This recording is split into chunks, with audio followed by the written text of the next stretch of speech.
네, 뉴스타트 3부 시작하겠습니다. 이번에는 이란 상황도 살펴보겠습니다. 이란을 해상 봉쇄한 미국이 이번에는 이란의 자금줄까지 겨냥하면서 경제적인 압박의 수위를 한층 더 높이고 있습니다. 이란은 이를 해적질에 빗대면서 전례 없는 군사 대응을 경고하고 나섰습니다. 신현준 기자의 보도입니다. 미국 재무부가 이란 군부의 자금줄 그림자 금융과 관련해 개인과 기업 35곳을 제재 명단에 올렸습니다. 이란이 제재를 피해 불법 석유 판매나 무기 구매 등을 할 수 있도록 자금 이동을 도운 곳들입니다. 특히 해외에 수천 개의 유령 회사를 두고 자금을 세탁해온 것으로 알려졌습니다.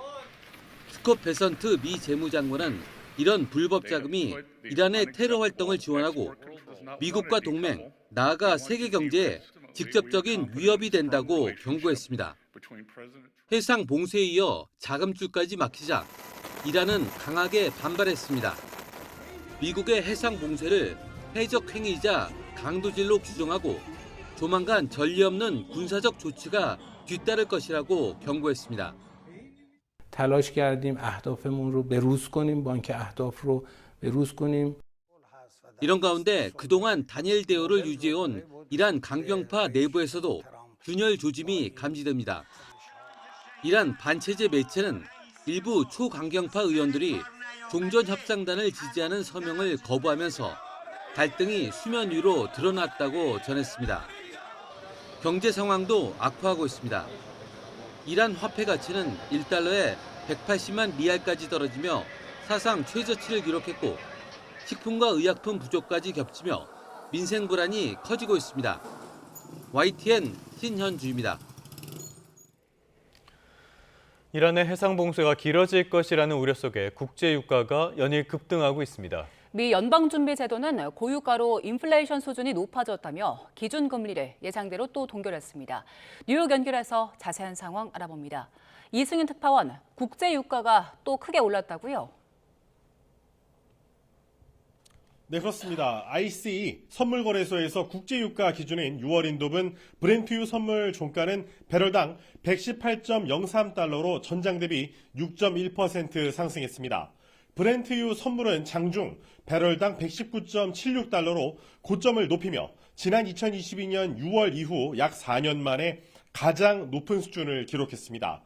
뉴욕 상품거래소에서 뉴욕 유가의 기준점이 되는 6월 인도분 미국 서부 텍사스산 원유 선물 종가 역시 배럴당 106.88달러로 전장보다 6.95% 급등했습니다. 이는 트럼프 대통령이 이란에 대한 해상 봉쇄를 수개월 동안 연장할 수 있다는 보도가 나오자 에너지 공급 혼란이 예상보다 장기화할 것이라는 우려가 커졌기 때문으로 풀이됩니다.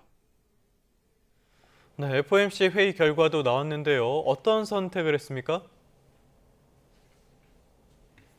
네, 연준은 연방공개시장위원회 FOMC 정례회의에서 전쟁으로 에너지 가격이 상승하는 등 인플레이션 수준이 높다며 기준금리를 올해 1월과 3월에 이어 4월에도 동결하기로 결정했습니다. 연준은 목표금리 범위에 대한 추가 조정의 범위와 시기를 고려하겠다는 성명을 발표했고 이에 FOMC 위원 중에 3명이 반대했습니다. 그런데 이번에 모두 FOMC 위원 중에 4명이 전체 결정에 반대를 했는데 이렇게 반대 의견이 4명이나 나온 건 지난 1992년 이후 34년 만입니다. 일단 로리 로건 댈러스 연방준비은행 총재와 베스엠의 클리블랜드 연은 총재, 닐 카시카리 미니애폴리스 연은 총재는 동결 자체에는 동의했지만 성명에는 이 통화 완화 기조가 들어가는 것에 반대했습니다.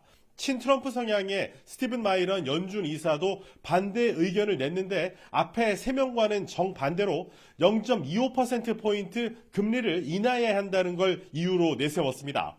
제롬 파월 연준 의장은 FOMC 회의를 마친 뒤 의장으로서 마지막 기자회견이라면서 의장 임기 종료 이후에도 연준에 대한 조사가 확실히 끝날 때까지 연준 이사로 남을 것이라고 밝혔습니다. 특히 인플레이션은 장기 목표인 2%보다 높은 수준이며 이는 최근 글로벌 에너지 가격 상승이 일부 반영된 결과라고 설명했습니다. 또 중동 상황은 경제 전망의 높은 불확실성을 초래하고 있고 3월까지 지난 12개월 동안 개인 소비 지출, PCE 물가는 3.5% 상승했으며 이란 전쟁발 유가 상승이 크게 영향을 미쳤다고 짚었습니다.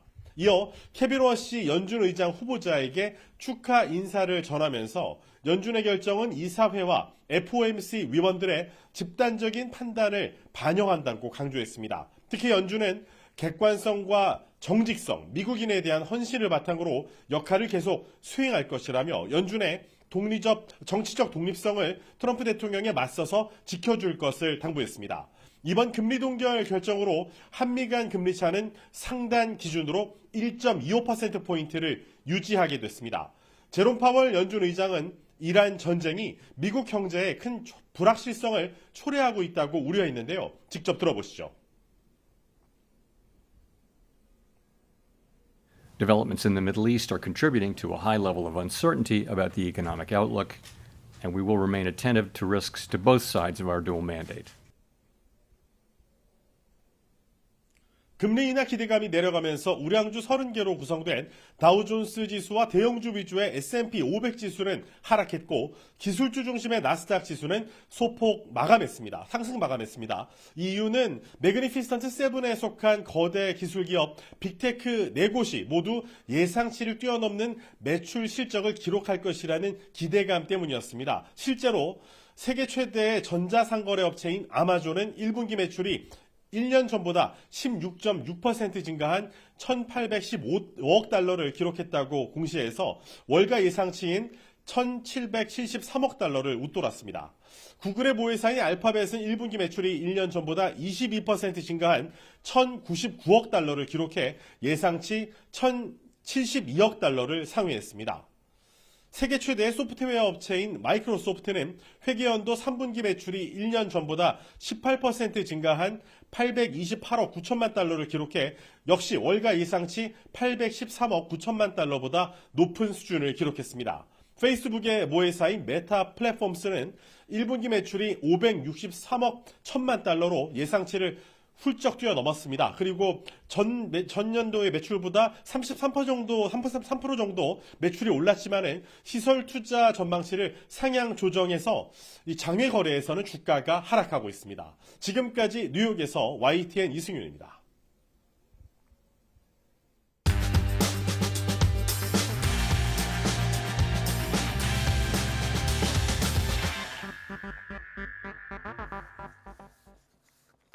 (4월 30일) 목요일 스타트 브리핑 시작합니다.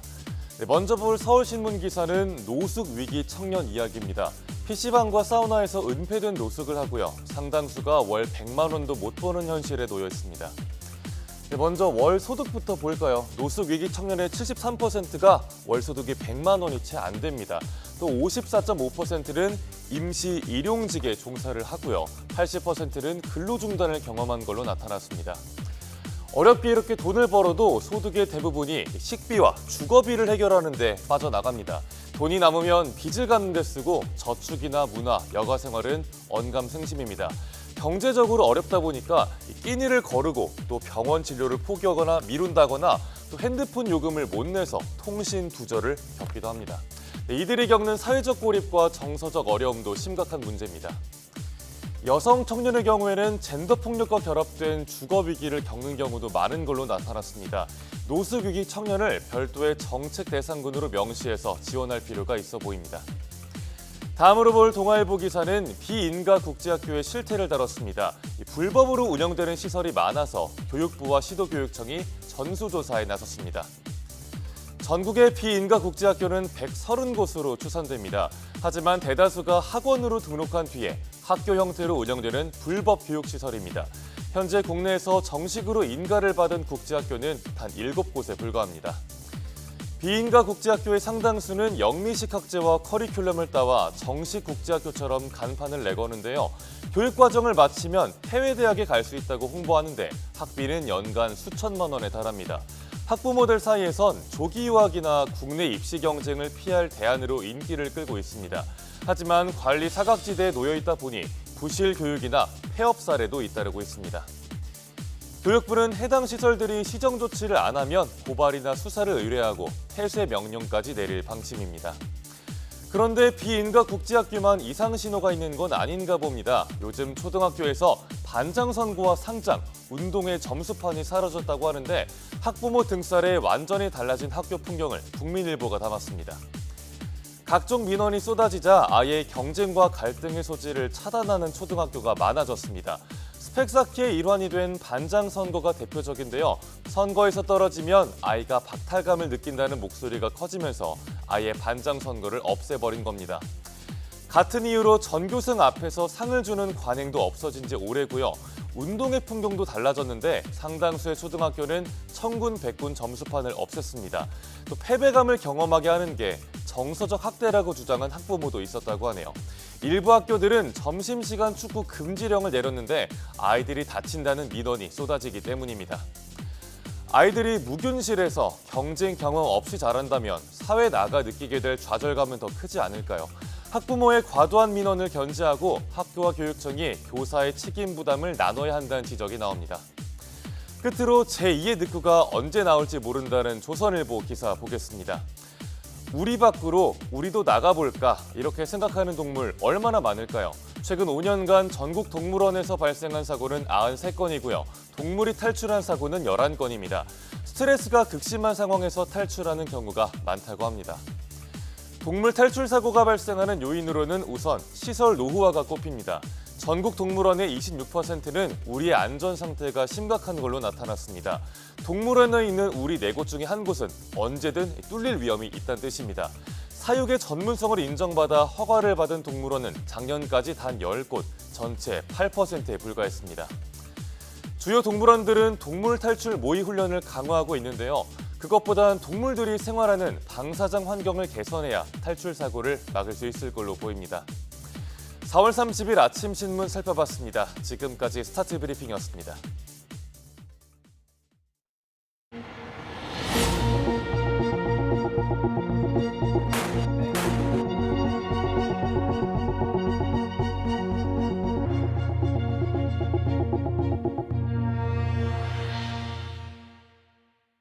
트럼프 대통령이 이란을 향한 고강도 압박을 이어가고 있습니다.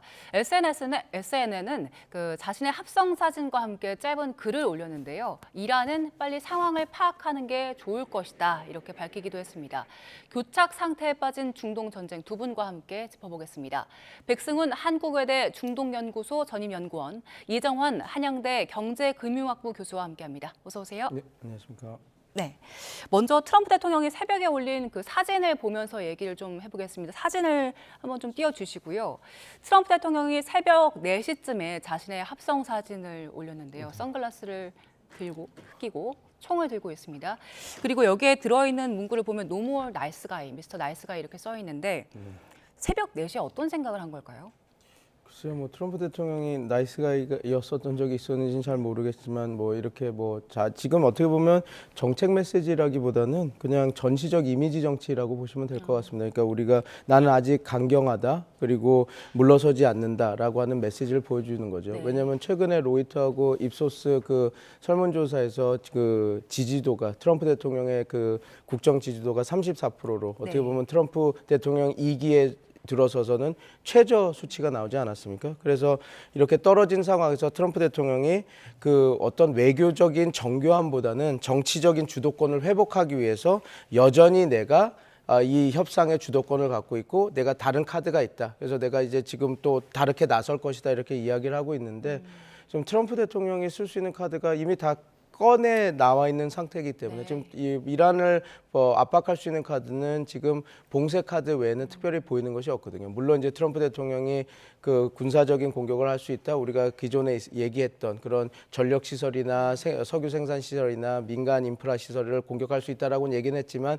그게 그 공격이 이루어지면 자기네들이 감당할 후과가 너무 크기 때문에 쉽지는 않은 상황이거든요. 그래서 뭐 저는 어떻게 보면 이게 그 외교적 정교함, 자기네들의 이제 정책의 그런 얘기보다는 그냥 정치적으로 자기네들이 우리 미국이 아직 이 협상 내에서 그리고 이란과의 이 다툼 안에서 주도권을 내가 쥐고 있다라는 걸 보여주기 위한 그냥 하나의 이미지 정치로서 저런 SNS에 저런 사진을 올리지 않았나 저는 그렇게 보고 있습니다. 뭐 정책적인 메시지보다는 이미지 정치라는 분석 주셨는데 그 연장선으로 볼 수 있을지 모르겠지만 그 트럼프 대통령의 자기애가 좀 드러난 것 중에 하나가 또 그 250주년 건국 기념하면서 네네. 본인의 얼굴 새겨진 여권도 발행한다고 하더라고요. 한정판으로. 이런 네네. 부분들은 어떻게 보셨어요?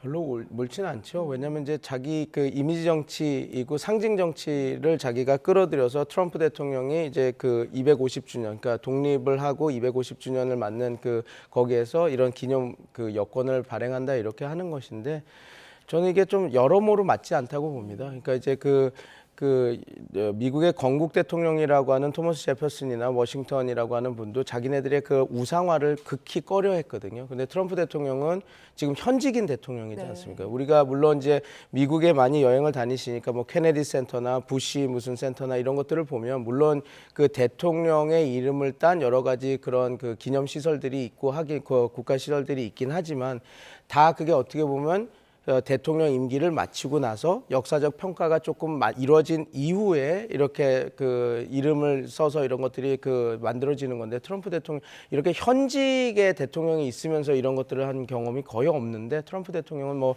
앵커님 말씀하신 대로 좀 자기애가 또 드러나서 이렇게 하는 건데 과연 이게 옳은 것인가. 그리고 그 독립기념일 그러니까 미국의 독립기념일 250주년을 맞춰서 이렇게 여권에 자기 사진과 초상화와 이런 그 사인이 들어간 여권을 하는 것이 우리가 아는 미국의 그런 그 수정헌법에 맞는 그런 것인가라고 하는 건 여러 가지 의문점이 있어서 과연 이게 트럼프 대통령 모르겠습니다. 이게 트럼프 대통령의 그 원하는 효과를 낼 수 있을지는 조금 우리가 좀 더 지켜봐야 될 것 같습니다. 네. 뭐 케네디 센터 명칭도 트럼프 케네디 센터로 바꾸면서 본인의 흔적을 여기저기 남기고 있는 상황인데 트럼프 대통령 어쨌든 이란과의 그 협상과 관련해서는 전화 통화를 계속하고 있다라고 얘기하면서도 한쪽에서는 또 장기 봉쇄에 대한 검토도 이어가고 있는 것 같아요. 지금 이게 강원 양면 전략인 겁니까? 어떤 겁니까?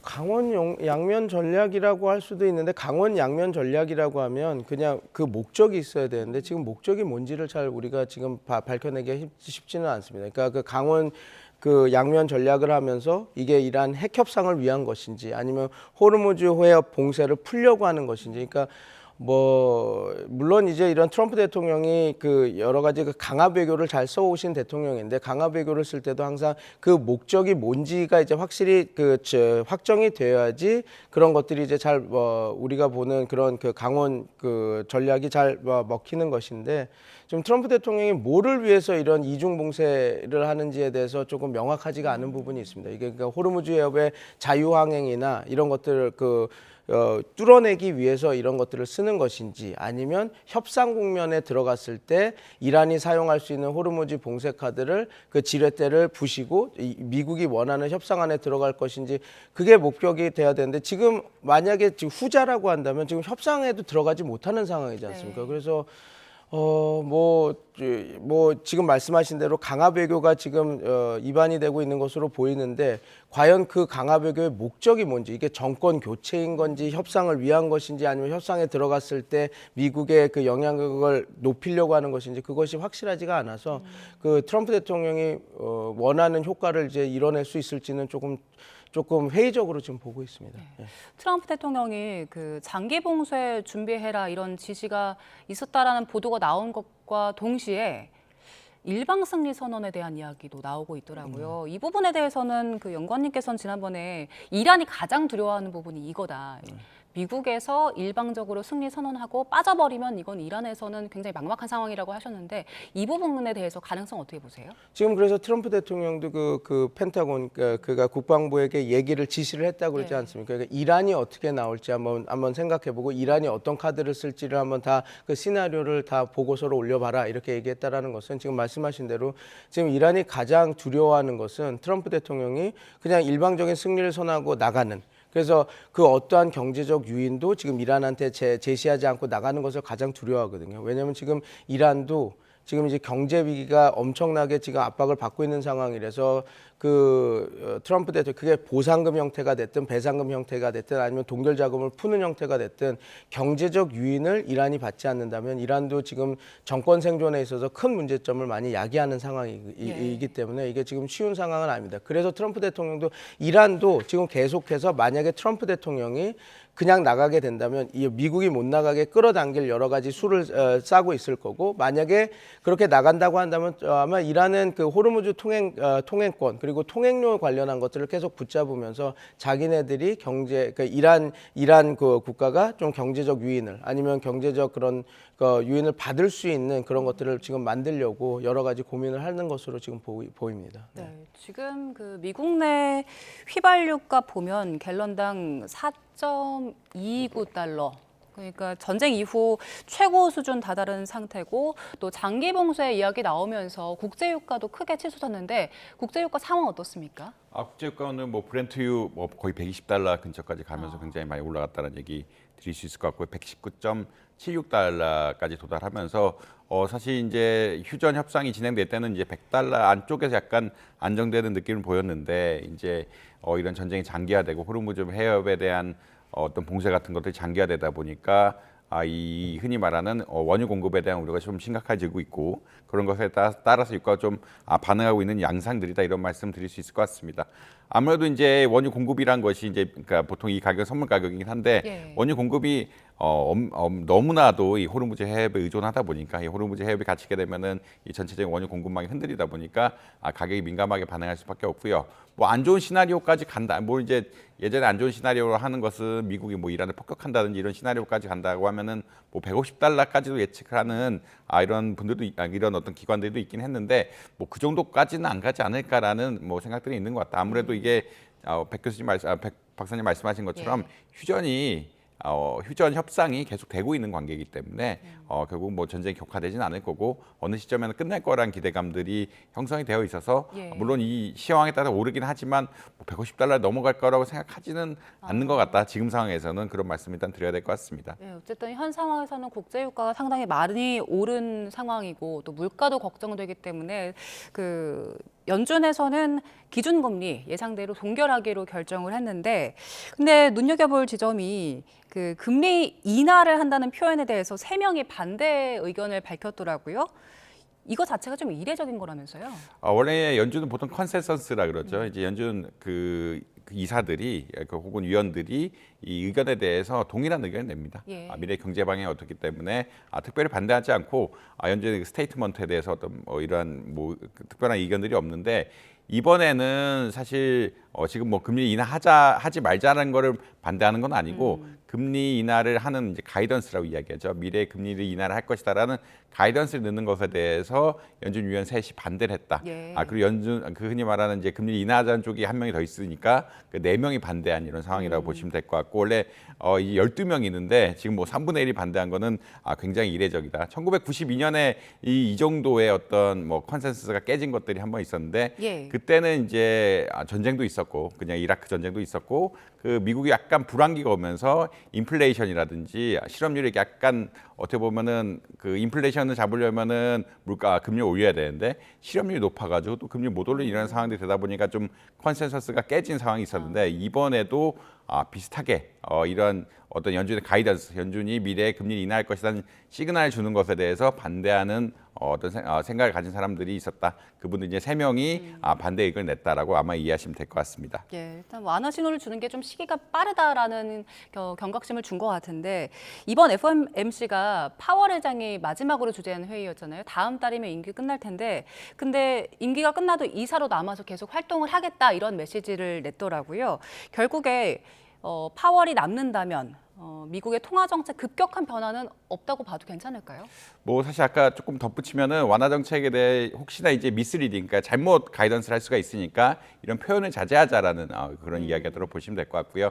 이걸 하지 말자는 건 아닌데 지금 데이터가 인플레이션이라든지 이번에 이야기할 때 이란 이야기를 하면서 불확실성이 커지게 되고 인플레이션에 대한 우려가 있다라고 이야기를 했기 때문에 이제 금리를 쉽게 낮추자는 정책을 이런 연준의 연준의 어떤 발언 같은데 흔히 말해서 적어놓게 되면은 그때는 이제 문제가 생길 수가 있기 때문에 그 반대했다라고 보시면 될 것 같고요. 파월 의장은 보통 사실 의장들은 이제 의장은 4년이고 연준 이사는 14년이기 때문에 의장직이 끝나면 내려갑니다. 왜냐하면 다음 의장한테 굉장히 부담이 되기 때문에 보통 내려가는 게 일반적이고 아무래도 전임 의장이 같은 이사로 있으면은 통화 정책에 개입할 수도 있고 이런 여러 가지 부담 때문에 내려가는 게 보통이긴 한데 이번엔 명분이 있죠. 이번에 명분이 있다는 건 어떤 거냐면 지금 파월 의장이 이 건물 때문에 지금 소송이 걸려 있는 건물에 대한 비용을 과다 지출한 것이 아니냐 이런 것에 대한 소송이 걸려 있기 때문에 본인은 이사직을 유지하면서 이런 법적 대응을 하고 이런 법적 대응이 완벽하게 끝났을 때 이사직을 내려가겠다라는 그런 이야기를 하고 있거든요.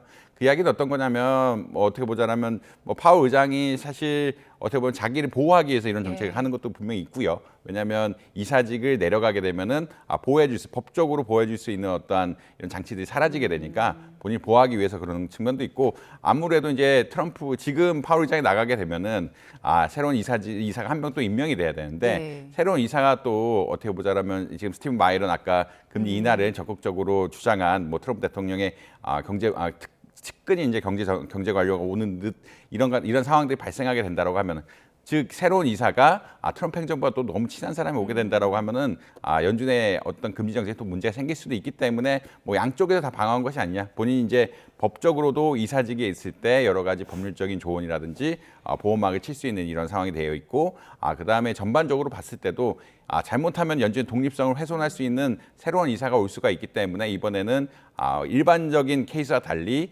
흔히 말하는 연준 이사를 유지하는 이런 어떠한 발언을 했다. 이런 말씀을 아마 드려야 될 것 같습니다. 예, 뉴욕 증시도 살펴볼 텐데 일단 보합권으로 마감했는데 나스닥만 소폭 상승했습니다. 이거는 결국에 그 기술주들 영향이 있을까요? 오늘 기술주들이 그 흔히 말하는 실적 발표를 많이 했죠. 실적이 또 예측보다 거의 다 좋았기 때문에 이런 기대감들이 시장에 일부 반영됐다라고 아마 보시면 될 것 같고요. 파월 의장의 발언이라든지 아니면 연준의 전반적인 FOMC 결정은 사실 어떻게 보자면 약간의 매파적인 성격이 있었는데 그럼에도 불구하고 파월 의장이 전반적으로 이게 문제가 되긴 하지만 금리 인하를 버린 것이 아니다 이렇게 약간의 나중에 이제 기자회견을 할 때 약간 유화적인 메시지를 던졌기 때문에 시장 역시 이런 게 반응하면서 주가가 아주 떨어지지 않는 이런 상황들은 발생했다. 두 가지 요인인데 지금 유가가 올라가게 되면 사실 주가 떨어지는 게 맞죠. 왜냐하면 유가 올라가게 된다는 건 경제에 부담이 되고 인플레이션이 오면서 경기가 침체가 되는 이런 상황들이 발생을 하게 되는데 그럼에도 불구하고 파월 의장이 처음에는 조금 그러니까 FOMC 의사록 결정 같은 것들은 조금 어떻게 보자면 좀 매파적으로 나왔는데 파월 의장이 이제 이것이 그런 의미는 아닌 것 같다. 아니다. 이제 우리가 이날 버린 것은 아니다. 이런 전반적인 이런 메시지를 던졌기 때문에 주가가 아까 말씀 실적에 대한 기대감이 반영되면서 나스닥은 조금 오르고 다우존스 소폭 하락하는 이런 현상들이 나타났다 이렇게 생각을 하고 있습니다. 네, 이렇게 미국 증시나 아니면 어제 있었던 우리 증시 상황만 보면 이제 전쟁의 영향에서 좀 벗어난 것 같은데 그런데 지금 전쟁이 진행되고 있는 이란의 경제는 타격이 심각한 것 같아요. 맞습니다. 이제 그 이란 경제에 대한 보도들이 조금씩 나오고 있는데 서민층 생활고 상당한 것 같더라고요. 네, 지금 여러 가지 경제 지표에서는 그 빨간불이 켜진 상태죠. 그래서 이란은 지금 1,000만 리알 화폐도 새로 만들었거든요. 그 말은 뭐냐면 지금 환율이 리알화가 가치 절하가 너무 크기 때문에 그러니까 어떻게 보면 1차 세계대전 끝나고 독일에서 벌어진 일이랑 똑같이 벌어진다고 보시면 될 것 같습니다. 빵 하나를 사기 위해서 그 독일 마르크가 너무 평가절하가 돼서 리어카에 돈을 다 싣고 들어가도 빵 하나도 못 사는 그런 상황이 벌어지는 거거든요. 그래서 지금 최저임금이 1억 600만 리알이라고 하지만 우리가 들으면 1억 6천만 리알 그러면 엄청난 돈이겠지라고 생각하지만 그게 이제 환율로 되면 지금 16만 원 정도밖에 되지 않는 거거든요. 억인데 16만 원. 네, 맞습니다. 그러니까 1,000만 리알이라고 하는 화폐도 만들었지만 그게 미국 달러로 치면 7달러. 그러니까 우리나라로 10,000원이 좀 안 되는 채 안 되는 그런 거거든요. 지금 되게 큰 상황이 커진 겁니다. 그러니까 보통 지금 이란은 저항 경제라고 해서 지금 완벽한 시장 경제 체제가 아니거든요. 그래서 보통 노루즈 새해가 끝나면 이제 그 1년 있었던 경제 지표를 다 해서 국가가 최저임금을 정합니다. 그러면 최저임금이 정해지면 그럼 여러 가지 석유 보조금이나 여러 가지 그런 다른 가격들이 결정이 되는 것이거든요. 그래서 그걸 통해서 지금 나온 것은 최저임금이 16만 원 정도로 됐는데 문제는 그 최저임금과 그런 것들과 더 떠나서 지금 물가가 되게 지금 리알화가 가치 절하가 됐고 그다음에 그 물가는 계속 올라가고 있어서 지금 어떤 현상이 벌어졌냐면 계란 한 판이 한 9,000원 정도 되는 우리 그러니까 지금 최저임금으로는 16만 원인데 한 달에 16만 원을 받는데 그 돈으로 자기네들이 사야 되는 계란이나 그런 그 필수품들이 가격이 우리나라랑 비슷한 상황이 된 겁니다. 그래서 지금 우리가 작년 12월, 1월 때 그 미국의 강한 압박 정책으로 인해서 모든 그 물류나 이런 것들이 멈췄었거든요. 리얼화가 너무 평가절하가 돼서. 그래서 그때 환율이 1달러당 한 135만 리알, 140만 리알일 때 이란 경제가 멈췄는데 지금 상황은 1달러당 환율이 180만 리알 정도가 지금 되고 있습니다. 그러니까 지금 이란 경제가 정말 녹록치 않은 상황이 지금 된 것이죠. 그래서 우리가 언론 보도에서도 강경파가 집권을 하고 있다, 강경파의 목소리가 커진다라는 얘기가 나오고 있지만 저는 그 강경파의 목소리가 커진다고 해서 그것이 그 전면전이나 그 강경 대응으로 갈 수는 마냥 그럴 수는 없을 거다라고 제가 계속 그런 분석을 하는 이유가 바로 이 부분에 있습니다. 왜냐하면 아무리 강경파, 그러니까 바이든이든 혁명수비대가 자리를 잡고 그 주도권을 쥔다 하더라도 지금 이런 상황에서는 이란 혁명수비대에 월급도 못 주는 상황이 벌어지고 있는 거거든요. 그러면 과연 그 아무리 강경파가 자리를 잡는다 하더라도 이런 경제 상황에서 자기네들이 월급도 줄 수 없고 그런 그 생활 필수품들도 제공하지 못하는 상황에서 전쟁을 더 끌 수 있는 상황은 아니기 때문에 물론 미국도 오늘 교수님께서 잘 말씀해 주시겠지만 물가나 유가가 올라가기 때문에 전쟁을 끌어갈 수 없는 상황이지만 이란 역시 아무리 강경파가 자리를 잡다 하더라도 이 전쟁을 계속 끌고 갈 수 있는 상황은 아니다라는 것이 이제 지금 말씀하신 대로 경고음이 계속 나오면서 보여주고 있는 상황이다. 그렇게 보시면 될 것 같습니다. 기사가 이렇게 날 정도면 그 현장에서 느끼는 어려움은 더 클 텐데 올해 1월 생각해 보면 리알화 가치 폭락하고 물가 크게 오르면서 그때 시비 대규모로 있었잖아요. 맞습니다. 결국에 그러면 지금 실세가 강경파든 온건파든 이란 그 경제, 이란 국민들이 겪는 이런 고통들 무시할 수 없을 것 같은데요? 당연히 무시할 수 없죠. 왜냐하면 특히 지금 말씀드린 거는 테헤란에서 벌어진 건데 테헤란이 아는 지역은 더 상황이 심각할 수밖에 없는 부분이거든요. 지금은 전시 상황이기 때문에 이제 그 국민이나 시민 봉기가 지금 억제가 되고 있는 상황이지만 이게 만약에 평시 상황으로 전환되면 이란 국민들은 또 뛰쳐나올 수 있는 그런 환경들이 지금 곳곳에 만들어지고 있다. 그렇기 때문에 지금 강경파 입장에서도 그냥 단순히 이 강경 정책을 쓰는 그 목적이 단순히 미국과 싸우기 위해서 자기네들의 강경파들을 결집하기 위해서 그런 것보다는 이 강경파들이 자기네들이 올릴 수 있는 협상력을 계속 올려서 경제적 유인을 자기가 받을 수 있는 만큼 받지 않으면 이란 정권이 계속 그 생존하기가 힘든 상황이 지금 벌어지고 있다. 그렇게 보시면 될 것 같습니다.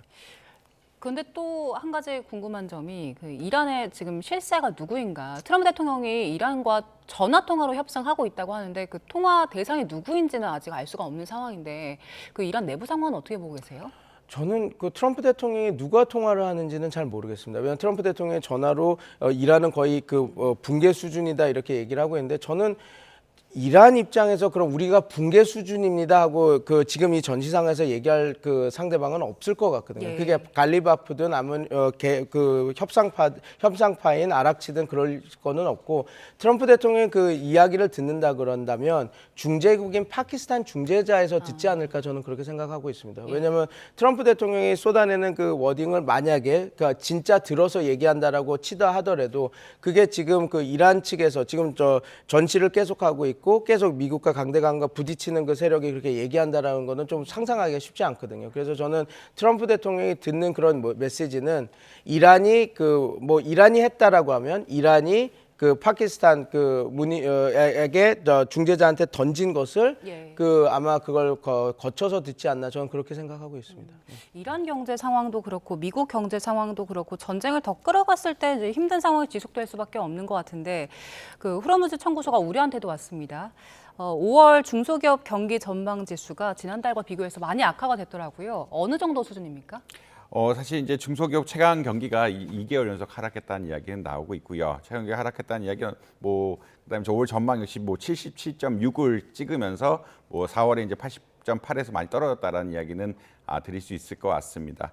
이야기는 어떤 거냐면 아무래도 유가 안정이 흔들리고 있고 그다음에 전 세계적으로 이렇게 유가가 흔들리게 되면은 인플레이션 압력, 그에 따른 경기 하강의 압력이 세질 수밖에 없기 때문에 전반적인 제조업에 대한 우려가 심각해지고 있다. 실제로 이제 유럽 같은 경우에는 뭐 독일이 경제 성장률을 1% 성장해서 0.5% 성장을 하락할 정도로 실질적인 효과가 나타나고 있거든요. 실질적인 효과가 나타나는 건 어떤 거냐면 제조업에 있어서 좀 수출 같은 것들이 예상보다 덜 될 가능성이 높아지고 있다. 그 수출가 덜 되는 것뿐만 아니라 이제 비용이 문제가 되겠죠. 유가가 상승하게 되면 각종 원자재 가격이 올라가게 되는데 원자재 가격에 대한 비용 압력, 그다음에 수출에 대한 우려가 겹치면서 경기 전망 지수 같은 것들이 많이 떨어지고 있다라고 보시면 될 것 같고요. 특히나 이제 제조업에서 뭐 87에서 78.5로 떨어지면서 좀 어떻게 보면 좀 하락폭이 있었고 비제조업, 서비스업이라는 이런 쪽에서도 3점이 굉장히 많이 하락한 상황을 보이고 있다. 3.5% 정도, 3.5% 정도 하락하면서 좀 많이 떨어진 양상을 보이고 있다라는 이런 말씀들을 드릴 수 있습니다. 그러니까 뭐 제조업, 비제조업 거의 안 가리고 굉장히 많이 떨어지고 있는 양상이라고 아마 이해하시면 될 것 같고요. 결국은 이것이 비용 측면에서 올라가는 측면이 있고 아무래도 우리나라 제조업, 특히나 제조업은 수출에 민감할 수밖에 없는데 이 수출에 민감한 것들이 우려가 되고 있다. 그리고 제조업이 안 되면 비제조업도 또 안 됩니다. 그게 어떤 거냐면 제조업에서 돈을 벌어서 수입을 내야 이제 흔히 말하는 지역사회에 쓴다든지 소비가 이루어지게 되는데 이 소비가 이루어지는 채널들이 좀 막힐 거라는 이런 기대감들이 형성이 됨으로써 경제 전망에 대한 어떤 부정적인 시선이 늘어나고 있다. 이런 말씀 드려야 될 것 같습니다. 네, 중소기업의 상황 지금 제조업, 비제조업 모두 좋지 않고 이게 결국엔 우리 경제 전체적으로 또 파장을 미칠 수 있을 것 같은데 그 앞서 원자재 말씀 주셨는데 특히 나프타 걱정이었잖아요. 일단 1분기는 어떻게든 버틴 것 같은데 하반기가 걱정되더라고요. 사실 우리나라 나프타의 수입 구조, 그러니까 수입 구조를 보면 한 45% 정도 수입을 하고요. 이 중에 한 70%가 중동산입니다. 그러니까 전체 100이 있으면 55%는 우리나라가 생산하고 45%는 수입을 하는데 이 중 70%가 이제 중동에 수입을 하고 있기 때문에 중동에서 이제 나프타 수입이 막히게 되면은 아무래도 워낙 의존도가 크다 보니까 한꺼번에 공급망을 바꾸기가 굉장히 어렵고 한꺼번에 공급망을 바꾸기 어렵다는 얘기는 공장 생산이라든지 이런 물건 만드는데 좀 어려움을 겪을 수밖에 없다라는 그런 말씀 드릴 수 있을 것 같고요. 그렇다는 이야기는 어떤 거냐면 생산이 줄어들게 된다든지 아니면 비싼 가격으로 나프타를 사가지고 생산을 해야 된다는 이야기인데 생산이 줄어들게 되면 당연히 매출이 줄어들게 되는 거고요. 비싼 가격으로 나프타를 사서 생산을 한다는 이야기는 또 수익성이 악화된다는 이야기로 갈 수밖에 없기 때문에 시차를 두고 사실 지금까지는 재고로 버텼는데 이 재고가 떨어지는 순간에 자꾸 외부에서 비싼 값을 주고 사든가 아니면 이제 비용이 혹은 생산을 줄여야 되는 이런 상황들이 발생할 수밖에 없기 때문에 하반기에는 실적이 좋지 않을 거다라는 그런 생각들이 많이 형성이 되어 있다. 그리고 원가란 것이 반영되고 기업들은 사실 재고를 가지고 운영하기 때문에 원가라는 것이 실제 매출이라는 수익에 반영되는 좀 시간이 걸리는데 이제 상반기에 가격이 안 떨어지고 공급망이 원활하지 않다라고 하면은 하반기에는 이런 손실을 입지 않을까라는 그러니까 실적으로 나타나지 않을까라는 그런 사람들의 생각들이 많이 퍼져 있다. 이런 말씀 드려야 될 것 같습니다. 예. 자, 이렇게 지금 중동 전쟁 길어지는 상황에서 뭐 미국 그리고 우리나라, 이란의 실물 경제 상황까지 모두 좋지 않은 상황인데요. 여전히 전화로 협상을 이어가고 있다라고 밝힌 상황이기 때문에 일단 그 상황이 또 어떻게 바뀌어갈지는 지켜봐야 될 것 같습니다. 지금까지 두 분과 함께 이야기 나눠봤습니다. 백승훈 한국외대 중동연구소 전임연구원, 이정환 한양대 경제금융학부 교수와 함께했습니다. 고맙습니다.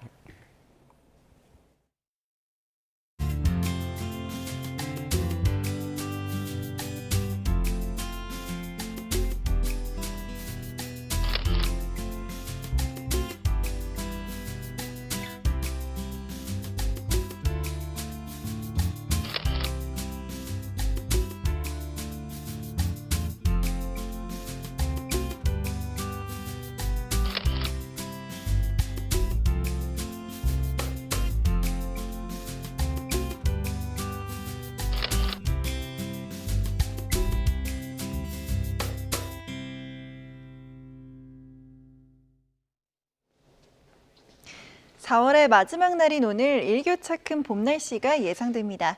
한낮에는 서울이 23도까지 오르면서 어제보다 따뜻하겠지만 아직 아침 공기는 선선한데요. 출근길에는 가벼운 외투 챙겨 나오셔야겠습니다. 오늘 중부지방은 대체로 맑겠지만 남부 곳곳으로는 비가 오겠습니다. 우선 제주도에는 오후까지 5mm 안팎의 산발적인 비가 내리겠고요. 늦은 오후부터 밤 사이에는 충북 남부와 호남 동부 그리고 영남 지역에 비가 예상됩니다. 내리는 비의 양은 5에서 10mm 정도로 많지는 않겠습니다. 비가 내리기 전까지 대기는 무척 건조하겠습니다. 현재 서울과 충청 또 영남 지역에 건조특보가 내려져 있고요.